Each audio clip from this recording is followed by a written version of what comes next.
The Alchemist by H.P. Lovecraft. High up, crowning the grassy summit of a swelling mount whose sides are wooded near the base with the gnarled trees of the primeval forest, stands the old chateau of my ancestors. For centuries its lofty battlements have frowned down upon the wild and rugged countryside about, serving as a home and stronghold for those proud house whose honored line is older even than the moss-grown castle walls. These ancient turrets, stained by the storms of generations and crumbling under the slow yet mighty pressure of time, formed in the ages of feudalism one of the most dreaded and formidable fortresses in all France. From its machicolated parapets and mounted battlements, barons, counts, and even kings have been defied, yet never had its spacious halls resounded to the footsteps of the invader. But since those glorious years, all has changed. A poverty but little above the level of dire want, together with a pride of name that forbids all alleviation by the pursuits of commercial life, have prevented the scions of our line from maintaining their estates in pristine splendor. And the falling stones of the walls, the overgrown vegetation in the parks, the dry and dusty moat, the ill-paved courtyards and toppling towers without, as well as the sagging floors, the worm-eaten wainscots, and the faded tapestries within, all tell a gloomy tale of fallen grandeur. As the ages passed, first one, then another, of the four great turrets were left to ruin, until at last but a single tower housed the sadly reduced descendants of the once mighty lords of the estate. It was in one of the vast and gloomy chambers of this remaining tower that I, Antoine, last of the unhappy and accursed Counts d'Acy, first saw the light of day 90 long years ago.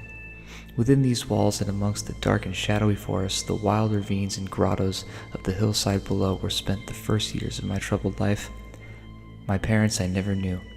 My father had been killed at the age of 32, a month before I was born, by the fall of a stone somehow dislodged from one of the deserted parapets of the castle, and my mother, having died at my birth, my care and education devolved slowly upon one remaining servitor, an old and trusted man of considerable intelligence, whose name I remember as Pierre.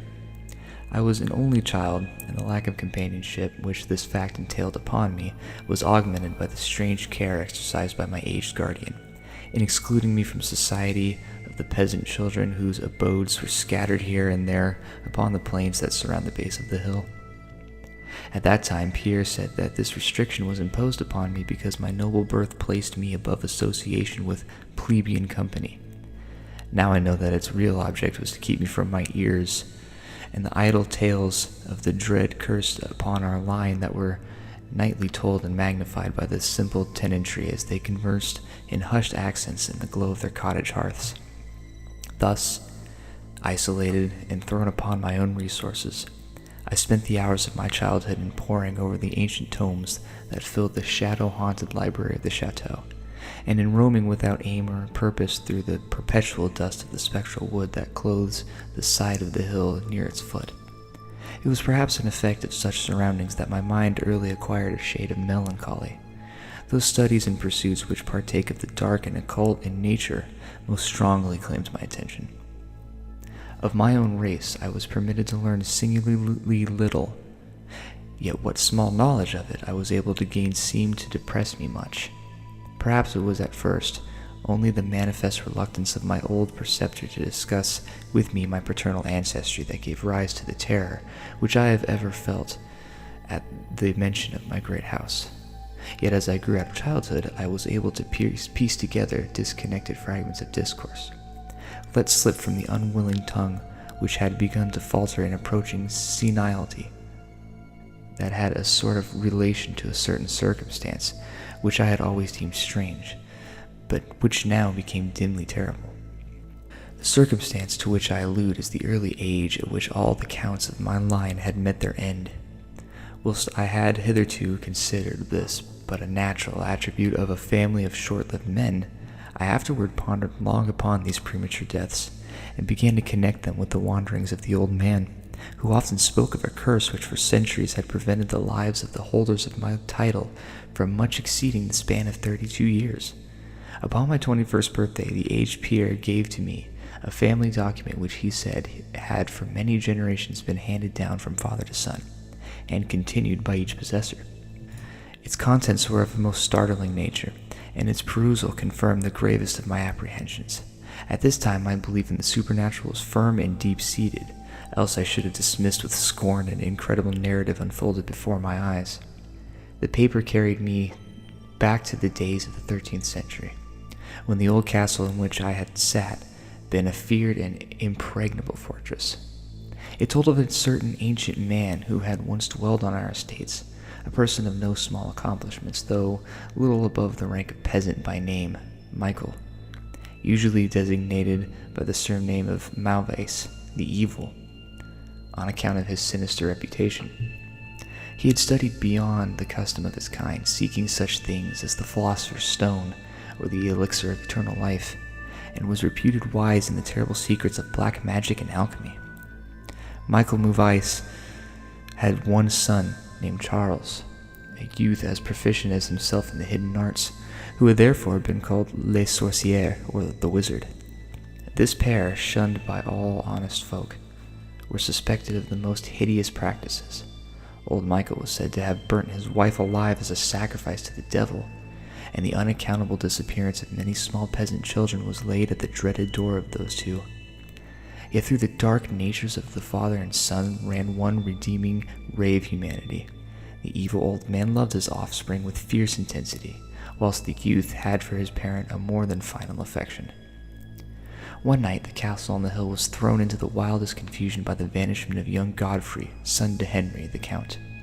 A searching party, headed by the frantic father, invaded the cottage of the sorcerers, and there came upon old Michael Malvace, busy over a huge and violently boiling cauldron. Without certain cause, in the ungoverned madness of fury and despair, the court laid hands on the aged wizard, and ere he released his murderous hold, his victim was no more. Meanwhile, joyful servants were proclaiming the finding of young Godfrey in a distant and unused chamber of the great edifice, telling too late that poor Michael had been killed in vain. As the Count and his associates turned away from the lowly abode of the alchemist, the form of Charles le Sorcier appeared through the trees. The excited chatter of the menials standing about told him what had occurred, yet he seemed at first unmoved at his father's fate. Then, slowly advancing to meet the Count, he pronounced in a dull yet terrible accents the curse that even afterward haunted the House of C. May ne'er a noble of thy murderous line survive to reach greater age than thine, spake he, when, suddenly leaping backwards into the woods, he drew from his tunic a phial of colorless liquid which he threw into the face of his father's slayer, as he disappeared behind the inky curtain of the night. The Count died without utterance, and was buried the next day, but little more than 32 years from the hour of his birth, no trace of the assassin could be found, though relentless bands of peasants scoured the neighboring woods and the meadowland around the hill. Thus time and the want of a reminder dulled the memory of the curse in the minds of the late Count's family, so that when Godfrey, innocent cause of the whole tragedy and now bearing the title, was killed by an arrow whilst hunting at the age of 32, there were no thoughts save those of grief at his demise. But when, years afterward, the next young Count, Robert by name, was found dead in a nearby field with no apparent cause, the peasants told in whispers that their seigneur had been but lightly past his 32nd birthday, when surprised by early death. Louis, son to Robert, was found drowned in the moat at the same fateful age, and thus, down through the centuries, ran the ominous chronicle. Henrys, Roberts, Antoines, and Armands, snatched from the happy and virtuous lives when little below the age of their unfortunate ancestor at his murder. That I had left at most but 11 years of further existence was made certain to me by the words which I had read. My life, previously held at small value, now became dear to me each day, as I delved deeper and deeper into the mysteries of the hidden world of black magic. Isolated as I was, modern science had produced no impression upon me, and I labored as in the Middle Ages, as rapt as had been old Michael and young Charles themselves, in the acquisition of demonological and alchemical learning. Yet, read as I might, in no manner could I account for the strange curse upon my line, in unusually rational moments. I would even go so far as to seek a natural explanation, attributing the early deaths of my ancestors to the sinister Charles Le Sorcier and his heirs. Yet, having found upon carefully inquiry that there were no known descendants of the alchemist, I would fall back to occult studies and once more endeavor to find a spell that would release my house from its terrible burden. Upon one thing was absolutely resolved. I should never wed, for since no other branch of my family was in existence, I might thus end the curse with myself. As I drew near the age of 30, old Pierre was called to the land beyond. Alone I buried him beneath the stones of the courtyard about which he had loved to wander in life. Thus was I left to ponder on myself as the only human creature within the great fortress, and in my utter solitude, my mind began to cease its vain protest against the impending doom, to become almost reconciled to the fate which so many of my ancestors had met. Much of my time was now occupied in the exploration of the ruined and abandoned halls and towers of the old chateau, which in youth fear had caused me to shun, and some of which old Pierre has once told me had not been trodden by human foot for over 4 centuries. Strange and awesome were many of the objects that I encountered. Furniture covered by the dust of ages and crumbling with the rot of long dampness met my eyes. Cobwebs in a profusion never before seen by me were spun everywhere, and huge bats flapped their bony and uncanny wings on all sides of the otherwise untenanted room. Of my exact age, even down to days and hours, I kept a most careful record, for each movement of the pendulum of the massive clock in the library told off so much of my doomed existence. At length I approached that time which I had so long viewed with apprehension. Since most of my ancestors had been seized some little while before they reached the exact age of Count Henry at his end, I was every moment on the watch for the coming of the unknown death. In what strange form the curse should overtake me I knew not, but I was resolved, at least that it should not find me a cowardly or passive victim. With new vigor I applied myself to my examination of the old chateau and its contents. It was upon one of the longest of all my excursions of discovery in the deserted portion of the castle, less than a week before that fatal hour which I felt must mark the utmost limit of my stay on earth, beyond which I could not have even the slightest hope of continuing to draw breath, that I came upon the culminating event of my whole life. I had spent the better part of the morning in climbing up and down half-ruined staircases in one of the most dilapidated of the ancient turrets. As the afternoon progressed, I sought the lower levels, descending into what appeared to be either a medieval place of confinement or a more recently excavated storehouse for gunpowder. As I slowly traversed the nitrine-crusted passageway at the foot of the last staircase, the pavement became very damp, and soon I saw by the light of my flickering torch that a blank, water-stained wall impeded my journey. Turning to retrace my steps, my eyes fell upon a small trapdoor with a ring which lay directly beneath my foot. Pausing, I succeeded with difficulty in raising it, whereupon there was revealed a lack of aperture, exhaling noxious fumes which caused my torch to sputter and disclosing in the unsteady glare of the top of a flight of stone steps. As soon as the torch, which I lowered into the repellent depths, burned freely and steadily, I commenced my descent. The steps were many, and led to a narrow stone-flagged passage, which I knew must be far underground. This passage proved to be of great length, and terminated in a massive oaken door, dripping with the moisture of the place and stoutly resisting all my attempts to open it. Ceasing after a time in my efforts in this direction, I had proceeded back some distance toward the steps, when there suddenly fell, to my experience, one of the most profound and maddening shocks capable of reception by the human mind. Without warning, I heard the heavy door behind me creak slowly open upon its rusted hinges. My immediate sensations were incapable of analysis. To be confronted in a place as thoroughly deserted as I had deemed the old castle, with evidence of the presence of a man or spirit, produced in my brain a horror of the most acute description. When at last I turned and faced the seat of the sound, my eyes must have started from their orbits at the sight that they beheld. There, in an ancient Gothic doorway, stood a human figure. It was that of a man, clad in a skullcap, a long medieval tunic of dark color, His long hair and flowing beard were of a terrible and intense black hue, and of incredible profusion.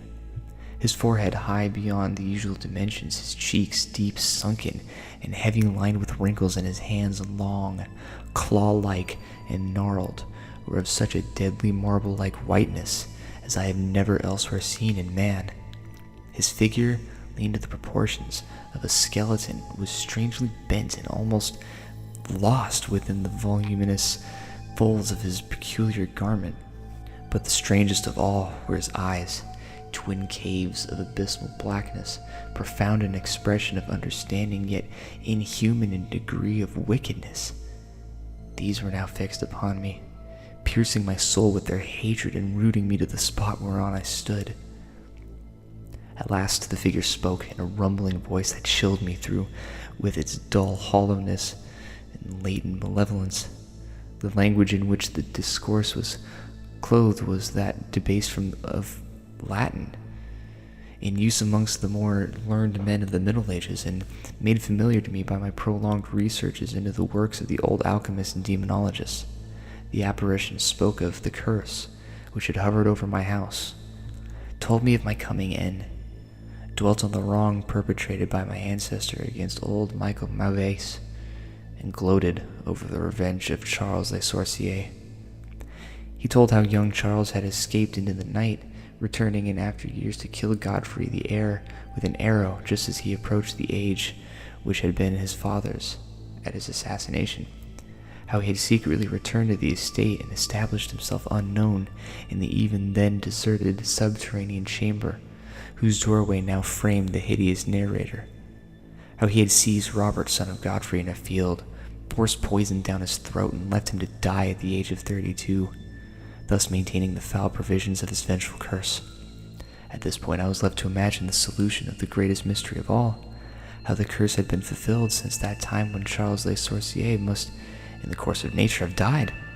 For the man digressed into an account of the deep alchemical studies of the two wizards, father and son, speaking most particularly of the researches of Charles Le Sorcier concerning the elixir which should grant him who partook of it in eternal life and youth. His enthusiasm had seemed for the moment to remove from his terrible eyes the black malevolence that had first so haunted me. But suddenly the fiendish glare returned, and with a shocking sound like that of a hissing serpent, the stranger raised a glass vial with the evident intent of ending my life, as had Charles Le Sorcier 600 years before ended that of my ancestor. Prompted by some persevering instinct of self-defense, I broke through the spell that had hitherto held me immovable and flung my now dying torch at the creature who menaced my existence. I heard the file break harmlessly against the stones of the passage as the tunic of the strange man caught fire and lit the horrid scene with a ghastly radiance. The shriek of fright and impotent malice emitted by the would-be assassin proved too much for my already shaken nerves, and I fell prone upon the slimy floor in a total faint. When at last my senses returned, all was frightfully dark, and my mind, remembering what had occurred, shrank from the idea of beholding any more, yet curiosity overmastered all. Who, I asked myself, was this man of evil, and how came he within the castle walls? Why should he seek to avenge the death of Michael Mauvais? And how bad the curse had been carried on through all the long centuries since the time of Charles Le Sorcier. The dread of years was lifted from my shoulder, for I knew that he whom I had felled was the source of all my danger from the curse. And now that I was free, I burned with the desire to learn more of this sinister thing which had haunted my line for centuries, and made of my own youth one long-continued nightmare. Determined upon further exploration, I felt in my pockets for flint and steel, and lit the unused torch which I had with me. First of all, new light revealed the distorted and blackened form of the mysterious stranger. The hideous eyes were now closed.